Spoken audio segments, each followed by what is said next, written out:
పరం శాంతి. భవిష్యత్తులో మనిషి అమరుడు అవుతాడా లేక ఇది కేవలం ఊహ మాత్రమేనా? బాపూజీ అంటున్నారు, ఇది కేవలం ఊహ మాత్రమే. ఇక్కడ ఎవ్వరూ అమరులు అయ్యే ప్రశ్నే లేదు.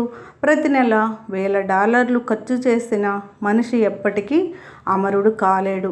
ఇది మృత్యు ప్రపంచం అనగా నేటి భౌతిక విజ్ఞానం. అది ఒక రాక్షసుడు.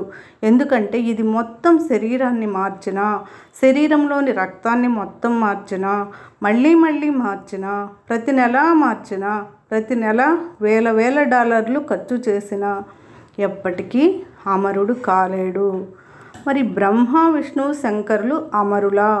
కాదు. బ్రహ్మ విష్ణువు శంకరులు త్రిదేవులు. త్రిదేవులు అంటే ముగ్గురు దేవతలు. వీళ్ళు పరమాత్మ కాదు, త్రిదేవులు. ఎవరైతే సర్జన విసర్జన చేస్తూ ఉంటారో వాళ్ళు అమరులు కాలేరు.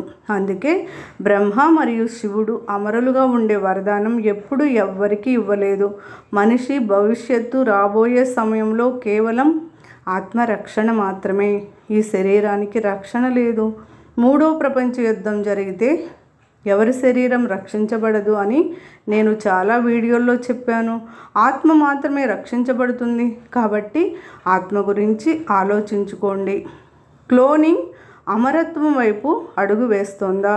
క్లోనింగ్ అంటే మనిషిని క్లోనింగ్ చేసి మనిషిని సృష్టించగలరు, కానీ లోపల ఉన్న ఆత్మను అమరులుగా చేయలేరు.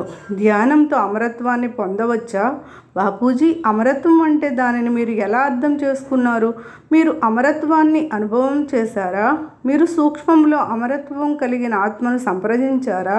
బ్రహ్మాండంలో ఏదైనా అమరత్వం యొక్క కేంద్రం అనగా అమరధామం ఉందా? ఆత్మ ఇక్కడ జీవించి ఉండగానే బ్రహ్మ జ్ఞానాన్ని పొంది అమరత్వం యొక్క అనుభవం పొందవచ్చు అని అంటున్నారు బాపూజీ.